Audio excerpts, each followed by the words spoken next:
Всем привет, я Марина и с вами Школа Сакрамел. Сегодня выполним преображение на бесплатный маникюр. А что из этого получится, смотрите видео. Поехали! Вот такие ногти сегодня нам предстоит преобразить. На одной руке все остались, на другой же некоторые были утеряны. Тут было выполнено наращивание на гелевые типсы, кое-где они отслоились. Поэтому сошли прямо пленкой с натуральных ногтей. В общем-то, будем сегодня переделывать. Видим большие ступеньки, если перевернуть руку. Тоже они образовались из-за большого количества базы. Конечно, такие ступенечки лучше распределять во время прикладывания типсы. Поэтому сегодня предстоит большая работа, и на самом деле не очень мне нравится делать коррекцию на гелевые типсы, потому что вечно там либо воздушные пузыри, либо какие-то затеки. В общем, всегда какие-то неприятности, а при снятии этот пластик, он обычно нагревается, и клиенту неприятно. И действительно, при снятии было очень много отслоек, особенно по боковым сторонам. Потому что ногти натуральные арочные, типсы не имеют такой арки, и сложно ее достаточно хорошо приклеить. Конечно, все также зависит еще от материала, на который крепятся данные типсы. Возможно, здесь была подобрана неправильная база, которая повлекла за собой отслойки. Поэтому все убираем, ну и, конечно, работаем в контакте с клиентом, постепенно выпиливая эти отслоечки, спрашиваем, не горячо ли, нигде ли не больно. Наша с вами задача не перепилить ногтевую пластину. Кстати говоря, некоторые даже и не мучаются, не делают коррекцию на гелевые типсы, а просто снимают до тонкого слоя и затем заворачивают в фольгу с ацетоном, как мы это делали раньше с гель-лаком. Но честно, мне не нравится такая техника, потому что типсы полностью не снимаются, все равно потом приходится дорабатывать пилкой, и получается трата времени плюс и сушение кожи. А на большом нас ждал вообще вот такой сюрприз. Это воздушный карман со стороны свободного края, и в чем его опасность? При попадании туда влаги, грязи мог появиться такой как бы парниковый эффект, что повлияло бы на ноготь. Например, могла присоединиться инфекция, появится синегнойная палочка, ноготь изменил бы свой цвет. Представляете? Только одна ошибка, неправильная постановка гелевой типсы, и уже такой результат. Да, тут немало переделок, но в общем не буду хейтить эту работу, потому что ее выполнял начинающий мастер. Девушка смотрит ролики на YouTube-канале и решила тренироваться, брать модели, и, конечно, она в первую очередь предложила своей подруге, с которой вместе учатся в университете. Вы не поверите, но я начинала точно так же. Я не проходила нигде обучение, просто приобрела себе набор стартовый с сайта eBay. Там было все для наращивания ногтей, гели в том числе. И в первую очередь моими клиентами стали подружки с университета. Ну, признаюсь, конечно, работ страшных у меня никогда не было, но они были, поверьте, далеки от идеала, далеки от того, что мы делаем сейчас, потому что не было такого разнообразия материалов, не было столько информации, то есть делалось это все как-то по наитию, потому что до этого я ходила к мастеру на наращивание ногтей, я посмотрела, как она это выполняет, ну и, соответственно, пыталась повторить.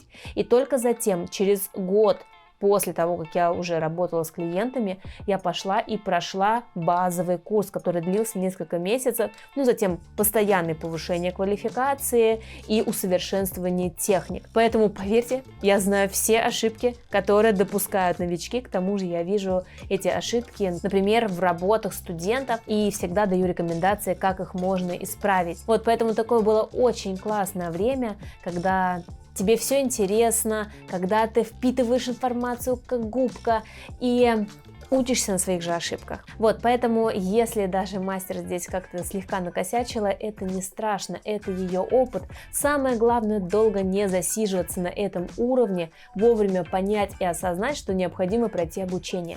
Потому что я больше всего жалею о том годе, которым была самоучкой и не прошла профессиональное обучение. Просто было потеряно время. Сейчас, например, за год можно стать уже топовым мастером, набрать полную клиентскую базу. А из-за своих ошибок я, по сути, не могла так быстро стартануть, как можно это сделать сейчас. К тому же для этого сейчас есть вся необходимая информация. Нравятся мои ролики? Хотите знать больше о маникюре? Приглашаю присоединиться и получить доступ к базе знаний школы Сакрамел. Более 20 видеокурсов по цене одного с получением сертификата. Они доступны по всему миру. Подробнее читай в описании. И, конечно, подписывайся на канал. И теперь приступаем к моделированию при помощи верхних форм. Там, где у меня остались гелевые типсы, просто будет коррекция, где нет натуральных ногтей, новое наращивание. И свободный край моделирую из яркого розового геля.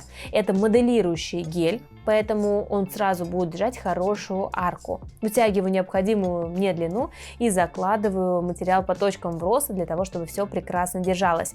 Хочу обратить внимание на конфигурацию этих форм.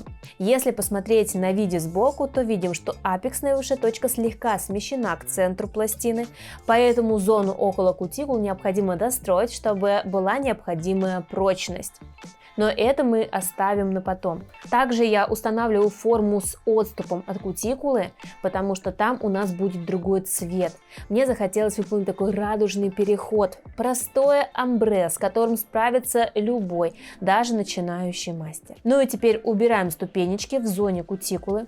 Сразу можно убрать длину, придать форму, потому что затем мы уже не будем опиливать. Архитектуру выложим в технике без опила. А вот в зоне кутикулы прокрашиваю фиолетово-голубым гель-лаком. Нечто среднее между двумя этими оттенками и выполняю растушевку омбре. Прямо по сухому. Плоской кисточкой для омбре стягиваю вниз материал и затем около кутикулы дорабатываю тонкой кистью. Также подписывайтесь на наш телеграм-канал, там вы найдете много полезной информации для мастера. Ну и теперь достраиваем архитектуру при помощи ликвид геля во флаконе с кистью. Кстати, в своем телеграм-канале я поделюсь своими любимыми фаворитами ликвид гелями, которые использую очень часто в своих роликах.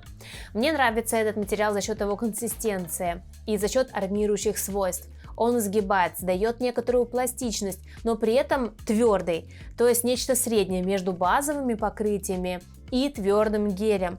И для этих целей, например, сейчас достроить совсем небольшой слой, они идеально справляются, они идеально подходят, плюс еще различные цвета. Вот смотрите, какой потрясающий переход. Я просто не могла налюбоваться вместе со своей моделью на эти ногти. Они напоминают нам какого-то волшебного единорога. Если еще сюда втирку добавить, было бы вообще топчик. Пишите, какие у вас ассоциации с этими ногтями в комментариях. И теперь перекрываем средним слоем топа для того, чтобы слегка выровнять поверхность и переход между моделирующими материалами.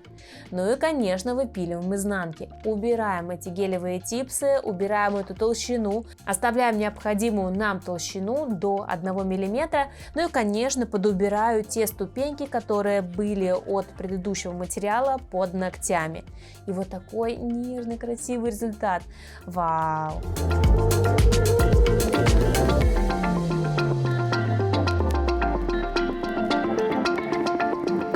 Давайте подытожим.